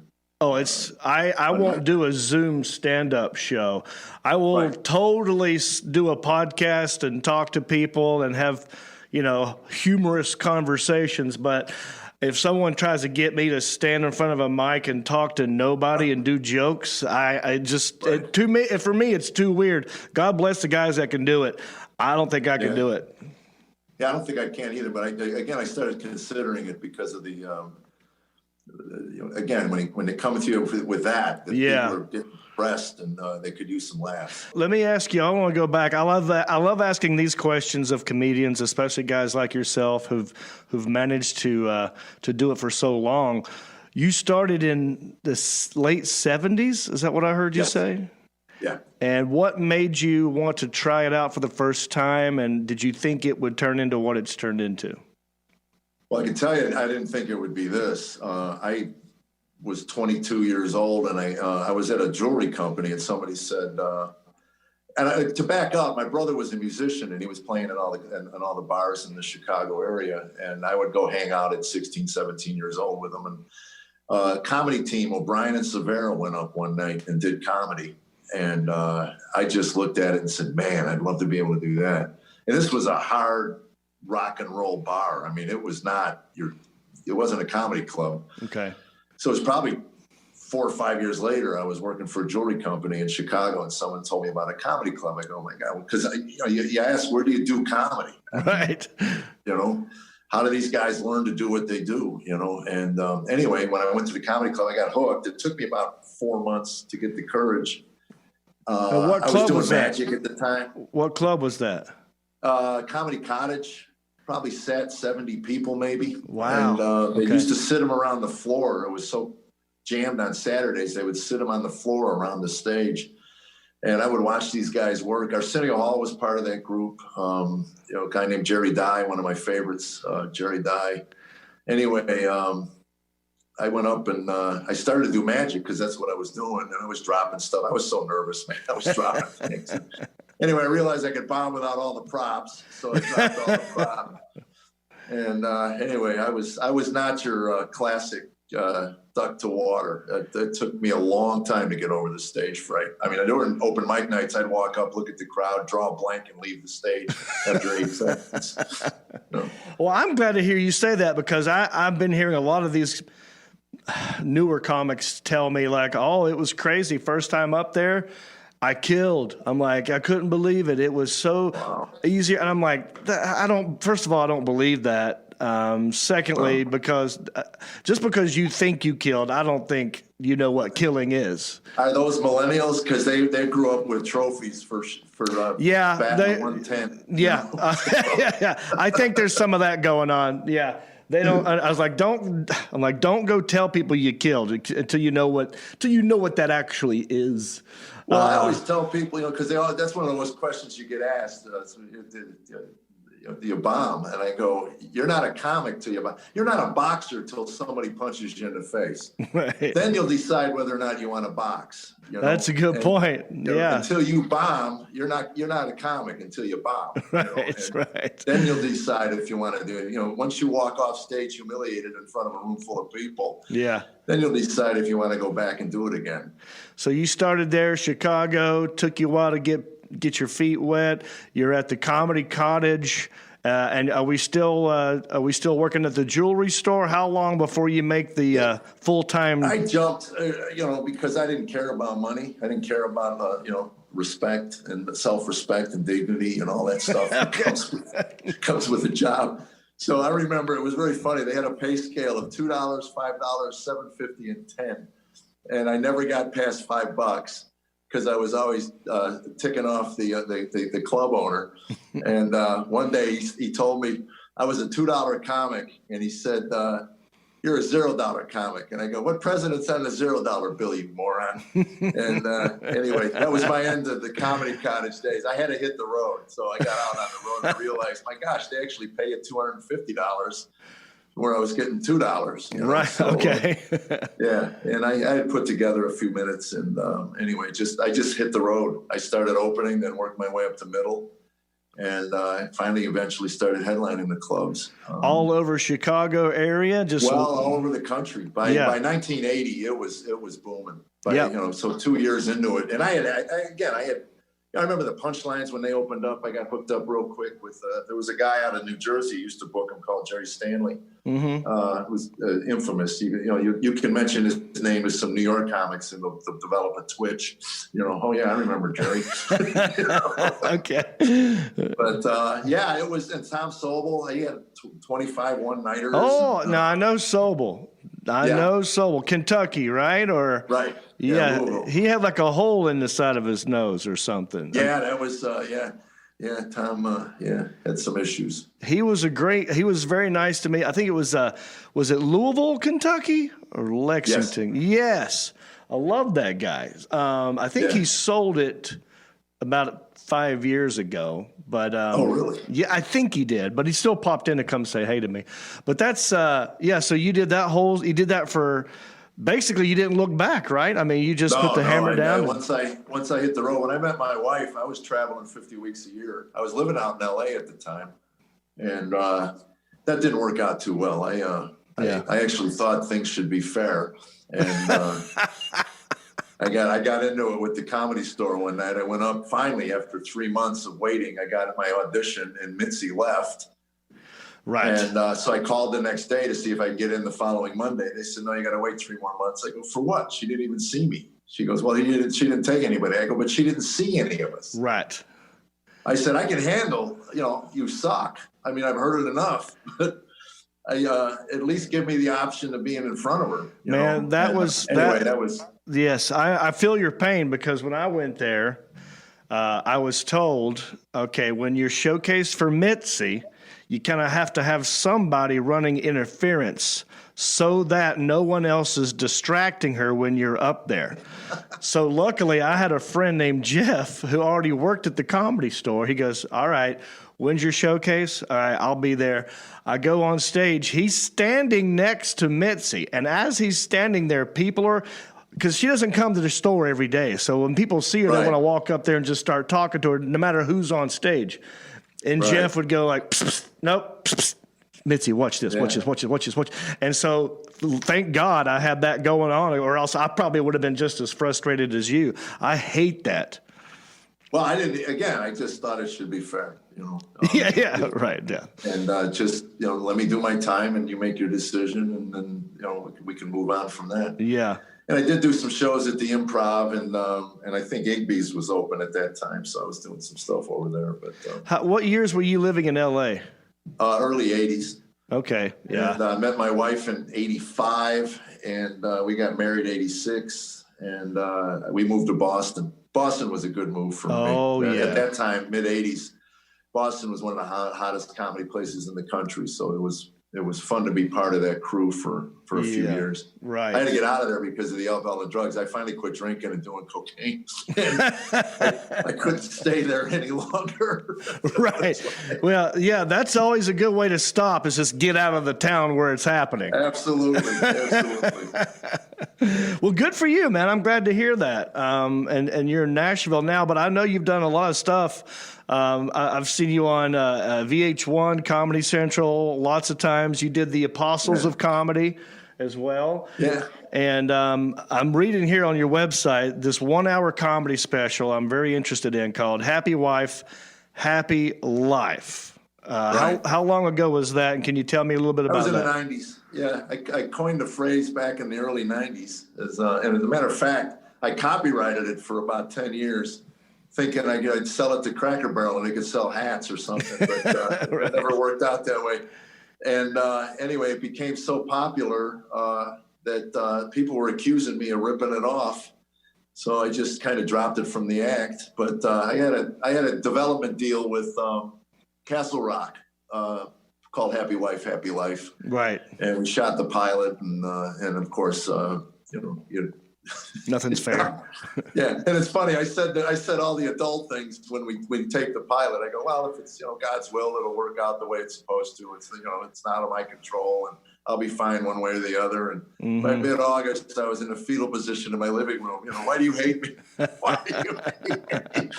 Yeah, it wasn't picked up. So anyway. Well, yeah, that's par for the course, I think.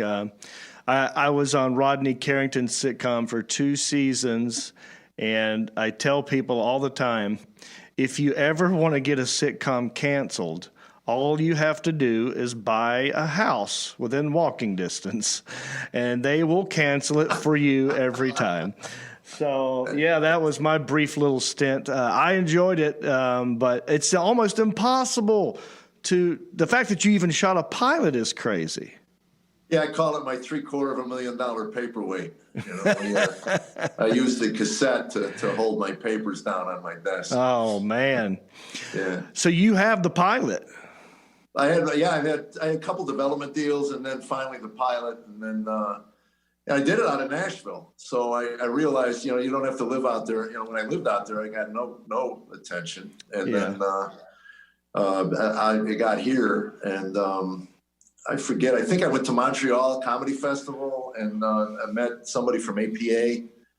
And anyway, they pitched me around, and it was funny because the guy that gave me my first development deal, I did a showcase, and you've been to those at the Improv. Yeah. With industry showcases, these people are not happy. They're underlings. They were told to go sit and watch 25 comedians. And they don't even want. They talk and get drunk.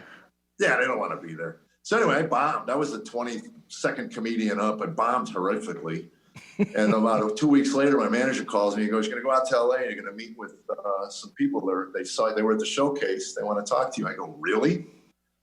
So anyway, I sat with this guy and I said, I'm curious, what was it that, why am I here? Mm-hmm. You know, he says, you know what? I was at that showcase and I don't remember if you were funny or not. I go, well, I wasn't, you know, that's why I'm asking. And he said, I'm old school, man. I started on All in the Family and he was in his 50s. Okay. He said, you were the only comic in the entire night that walked up and smiled. No kidding. Yeah, and said, I remember when comics used to be happy. Yeah. You know? And I said, wow. And it's true. It's amazing.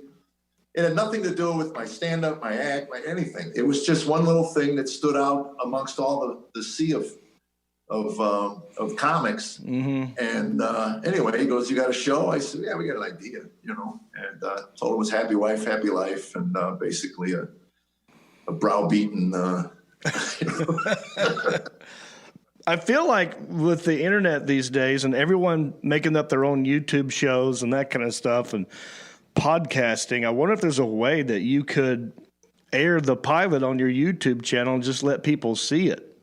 Or is that even legally possible? Well, it was 2001, so 20 years ago. I was 40. Oh, man. As a matter of fact, it was very funny.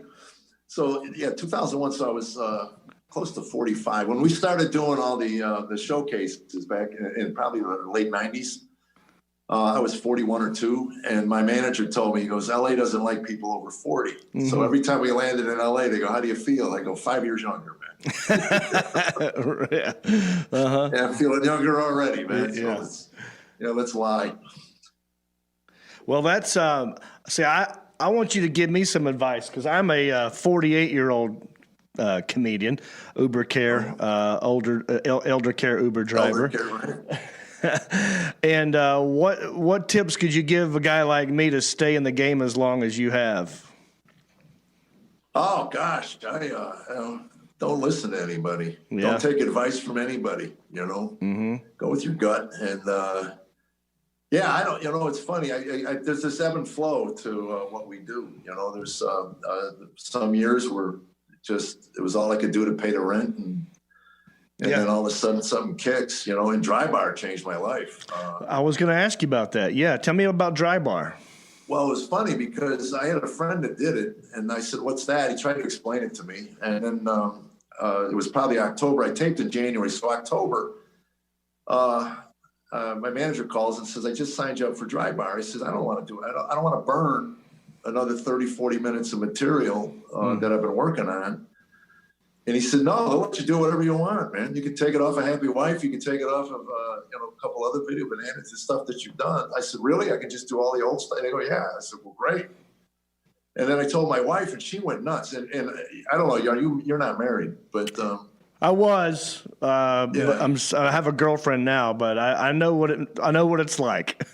Well, my wife she's not a fan of comedy. You know, I feel bad that I knocked that out of her after 34 years of marriage, but she just doesn't watch a lot of comedy. But anyway, Dry Bar, she goes, oh my gosh, it's in my feed every day on Facebook. I go, what do you mean? She goes, I get Dry Bar comedians every day in my feed. So I did a little research, and Brad Upton had over 100 million views on one of his specials. So I went out and hired a social media guy. I thought, well, you know, if this takes off like it could, I want to be in ready to go. And that was October. We tape it in January. They told me 6 months before they're going to release it. I said, all right, 6 months. And they called me a month later and said, we really like this. We're going to release it now. And in my calendar, looking ahead, I had no work in the summer. I had not one date. I actually called my financial guy and said, I'm going to probably have to pull money out in the summer. Mm-hmm. I got nothing. Yeah. And I hadn't done clubs in 20 years. I wasn't going to go back to clubs till I could draw my own audience. Mm-hmm.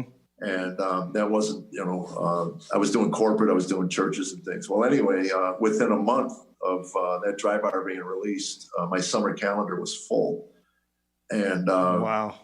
We went from 15 or 20,000 Facebook followers up to 150,000, like within 2 months. That's great. Yeah, I likened it to, back in the 70s when you do the Tonight Show and Johnny would let you sit on the couch and literally overnight your career would change. And that's really what happened. The internet changed everything. Do you know, I've been seeing that happen. It's not just you. There are other comics that have this same story with Dry Bar. And I don't know what it is they're doing right, but they're doing something. They figured out some sort of computer algorithm because a lot of people are noticing it. A lot of people are seeing it. Maybe there's this demand for a clean comedy that's just not out there. Leanne Morgan, you know Leanne Morgan? I know. Yeah, we interviewed her. I did some Saturday Night Live interviews because I was bored, and Leanne was kind enough to come on and talk to me for an hour. So yeah, she had the same story. There was this Dry Bar experience that just really upped her whole career, and so I'm thinking, write this down, Moose. Get me on Dry Bar. Oh, they'd love you. They'd love you. I'm a pretty clean comedian. I mean, I've always dabbled in. I tell people I'm like PG-17. You know, I might say ass or hell, but no GDs, no MFs. But I've been able to do that. So yeah, that sounds like something I should look into. It is. It's an amazing franchise. Like you said, they figured something out. They had over 6 or 7 million Facebook followers, and their people share the videos. That's like my wife said. It's in her feed every day. She just, Yeah. And so it's a life changer. Then I did a second one just recently got dropped. And from a performance standpoint, you'll know this as I had 6 months. And I opened my show, the first 30, 35 minutes was the new Dry Bar special. Mm-hmm. So when I did it, it was tight. It was a lot tighter than the first one. The first one, I just kind of threw stuff together from a mishmash of stuff. But this one was tight. And I said to my manager, this one's going to take off. And nothing. Of course. Like COVID hit. But it was funny. I went online and I looked at all the American Idol winners. The ones that won their first album sold 10 million. Second album, 400,000. Right. Yeah. There you go. That happens. 100%. Jeff, thank you for doing this. Anything you want people to know about that I haven't talked about? You want anything to plug? Well, just go to my website, jeffallencomedy.com. We put tour information up on all the social media, and it changes. So you got to kind of keep checking. I think the next time I'm out, it was supposed to be Dallas, but it's not. I'm doing a tour of Ohio coming up. Cincinnati, Toledo, Columbus. Yeah. Anyway, just go to the website, jeffallencomedy.com, and just come to my fan page on Facebook. We try to post at least a video a week, and a lot of it's back when I had actual hair on my head. I did notice that. I was like, I read a lot of the comments. They go, "No, he's really old now." No, that's not really him. He's really old. Right. So, that's Tim Allen. That you're just taking his stand up and putting it on your page. That's your new thing. Okay, Jeff. God bless you, brother. I appreciate you doing this, man. Thanks, John. Stay Have safe. a great day. All right, man. Take care. Take another look and tell me that. All right, thank you, Jeff Allen, for zooming in. Very funny guy. Don't forget, if you want more information about Jeff Allen, go to jeffallencomedy.com. All right, well, this is one of my, I think we should end the show with one of my favorite segments. It's one that, dare I say, could be the anchor of the show. You know, I like to go to the nooks and crannies. That's hard to say that. Am I saying it right? Nooks and crannies. Nooks and crannies. I feel like we should have a website called Nooks and Crannies. I think it's probably already and there. Find the stories that are falling through the cracks, because the news is dominated with a lot of negative stuff, and there's other things out there that we could talk about. You know, it's a segment that's. Oh, there you go. Thank you, the Alan Jackson. Small town news. We're just small town dudes with small town news, breaking stories of crimes committed you never do. Mind your P's and Q's or they'll cover you. The town may be small, but the news is huge. All right, Sebastian, I saw this on the interwebs and thought it was funny. I thought we should talk about it because I can apply this to you. in a weird way. You'll see. Oh, okay. Yeah. I'll just read you the headline. This is out of Hickman, Tennessee. Hickman. Wait a minute. Hickman Like County, Tennessee. Hickman County. Yeah. I love it because the words hick right in, and we got a hickory. So, DMV sends a woman a driver's license with an empty chair as the photo. And I know you hate getting ID'd. I would love to have this ID. I know. I wish this would have happened to you so you could tell people, what do you want? This is what they sent me. But, this is a random thing that occurred. A woman in Tennessee had a rather comical run-in with her DMV recently. Let's just watch this story and we'll talk about it. A picture is worth 1,000 words, but this one might be worth millions. And I was with my mom. We were going to eat lunch, and I was like, Mom, all right, pause it. I need you to look at right out the gate. I'm loving this accent. Reminds me of you a little bit, Isaiah. I was with my mom, and I knew right away. I love all kinds of accents. This is a good Tennessee Hickman County accent right here. Yeah. All right. Sorry. When I hear it, it makes me happy. I love them. All right. Go ahead. Right. Mom, I need you to look at this. This isn't right. Stunned is how Jade Dodd feels after recently renewing her license online. The lady at the DMV did not really believe me when I was like, hey, I need my license fixed because it just has a chair on it. And then she looked it up in the system and she was like, oh, I need to go get my manager for this. My boss thinks it's funnier than anyone. I was at work Friday and he pointed to a chair outside of his office door and he was like, I thought this was you. I waved at it this morning. I was like, thanks. Hilarious. All right. So how does this happen? I mean, how do you go to the DMV, get your ID taken, do your test or whatever, and then they not know that you're not in the picture? So can you go back to the very first part of that, Alan? When I first looked at this, I thought, see that little yellow aura right there? No, where? See it in the right-hand corner of the chair? That little yellow spot. Here. Yeah. Oh. You think you see an orb? That's an orb. Do you think that's an orb? Wait, Alan? you're saying that quite possibly this lady's a ghost. Maybe she's not even real. Maybe she's not a real person. And maybe that's what happened. Maybe she's a vampire. Yeah, I was going to say vampires are the ones that can't be photographed. Right. And they don't see the reflection. So this lady could be the Walking Dead. I mean, no, that's a zombie. Right. So maybe, I'm just, I don't know how it happens though. Like I really don't understand. Now I'm like I can't stop staring at that orb. Yeah. I didn't even notice that. I thought it was her face in the orb at first. Wow, what a good point, dude. Like it looks like two eyes and a nose right there. Yeah. And she got this in the mail.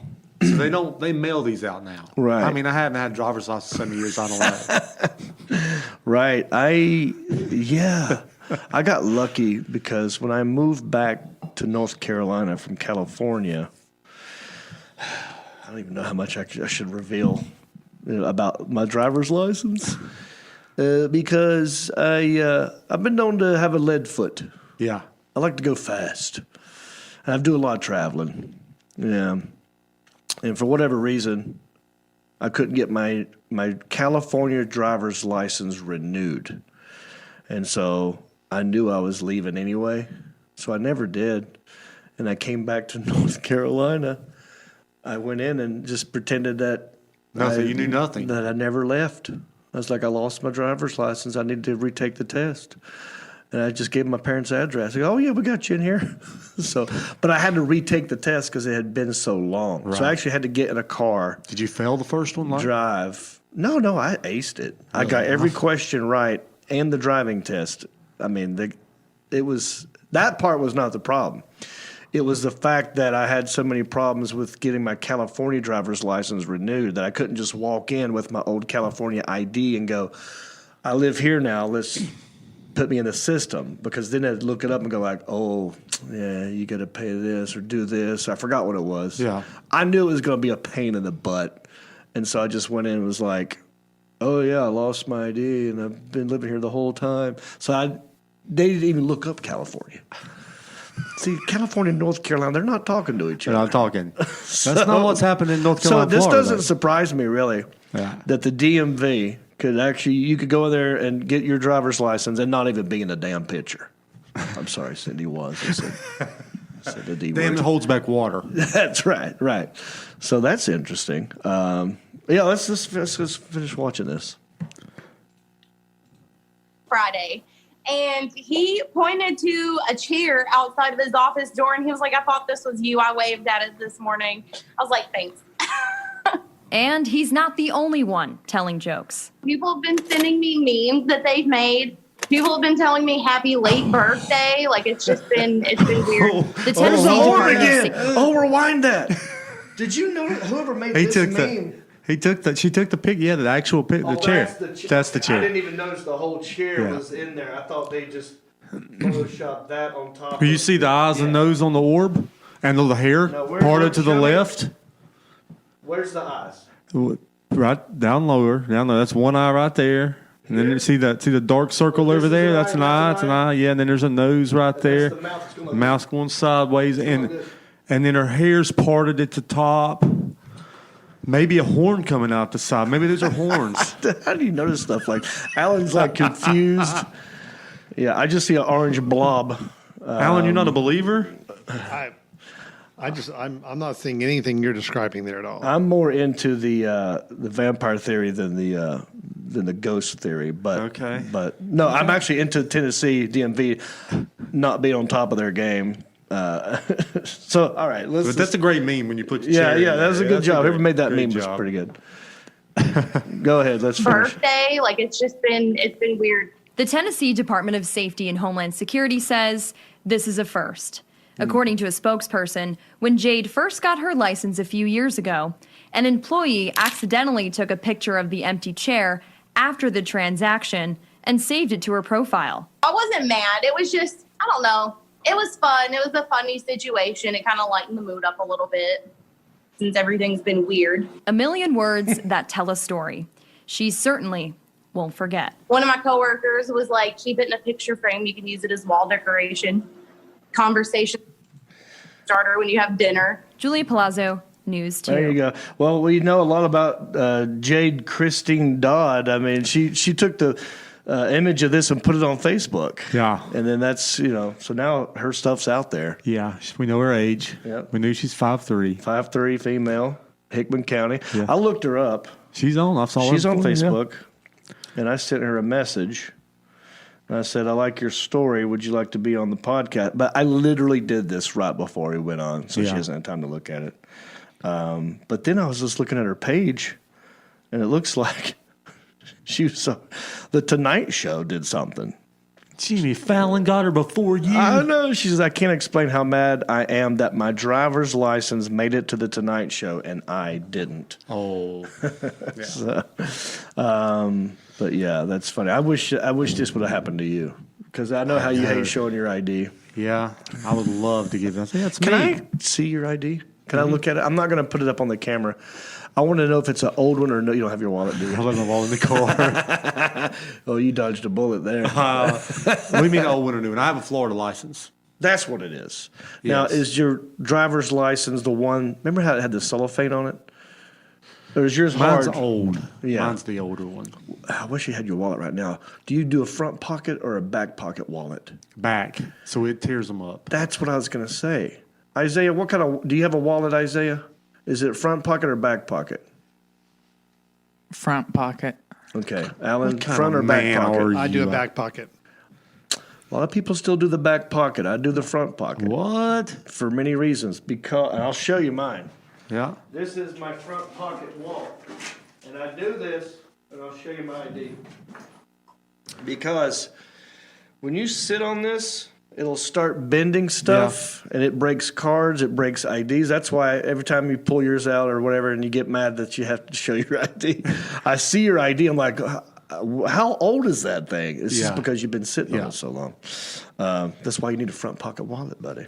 But I'm not going to share my ID. How does that work with the front pocket But wallet? I still kept my California driver's license. Do you have a big bulge on your leg at all the time, or is that how it works? Well, some people do money clips. Yeah, I can't do money clips. But then you just need like an ID, one credit card, and some cash. All this other stuff you really don't need it in your wallet at all. I would love to show my ID, but we can't. That would be stupid. Probably need to pass on that. I wonder if Jay Dodd will ever get back to me. Yeah.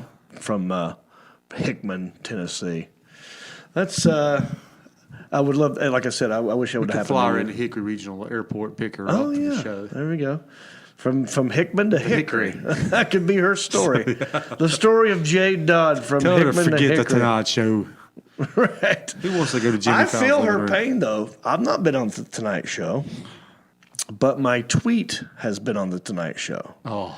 Because he did a thing once called, how hashtag, he'll say he'll pick a topic, and one was called "That's My Dad," and he said, "Everyone just tweet me your funniest dad story."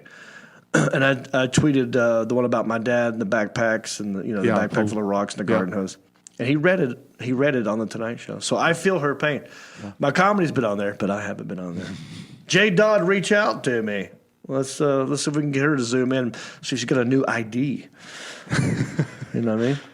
Well, the town may have been small, but the news was huge. All righty, folks. I feel like we did a packed, full show. Alan, did I forget anything today? No, I think you got it all, man. Yeah, I feel like we got it all out there. Now, I want to tell people to check out the Country-ish podcast webpage. Because from there you can listen to this, you can watch it, you can subscribe, you can become a supporter of the show. We do need support. We are listener supported like PBS.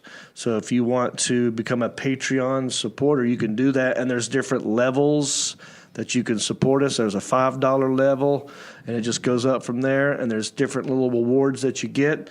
You can click on support at the Country-ish podcast page, and it'll take you to our Patreon page. Cameos, we talked about that. I still do. I haven't really done a TikTok in a long time, but I'm on there if you want to say hey to me on TikTok. Ginger Beard Man, still available at Amazon Prime. Or if you got Amazon Prime, you can watch it. Ginger Beard Man, that's my latest special. And as always, go to the YouTube page. And I guess that's it, right? For the Alan Jackson, for intern Isaiah, for Sebastian, I'm John Reap. Bicycles. Well, life on the farm is kind of laid back, but I wouldn't know that I'm from a cul-de-sac. Don't chew tobacco and I don't smoke crack. Thank God I'm country-ish. Well, it's simple kind of life, never did me no harm, but I do know a guy with only one arm. Keep your fancy smartphones and your self-parked cars. Thank God I'm country-ish. Well, I got a podcast, it'll make you giggle. It ain't number one, it's right in the middle. My town's not big, but it ain't too little. It's time for country-ish. Go on, dude.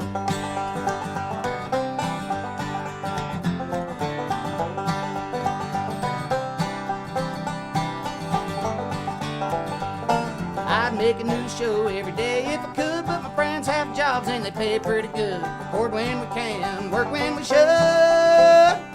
It's time for country-ish. Well, I don't care what your skin looks like, just love everybody and we'll be alright. Listen to the show every Friday night. It's time for country-ish. Well, I got a podcast, it'll make you giggle. It ain't number one, it's right in the middle. My town's not big, but it ain't too little. It's time for country-ish. Don't you?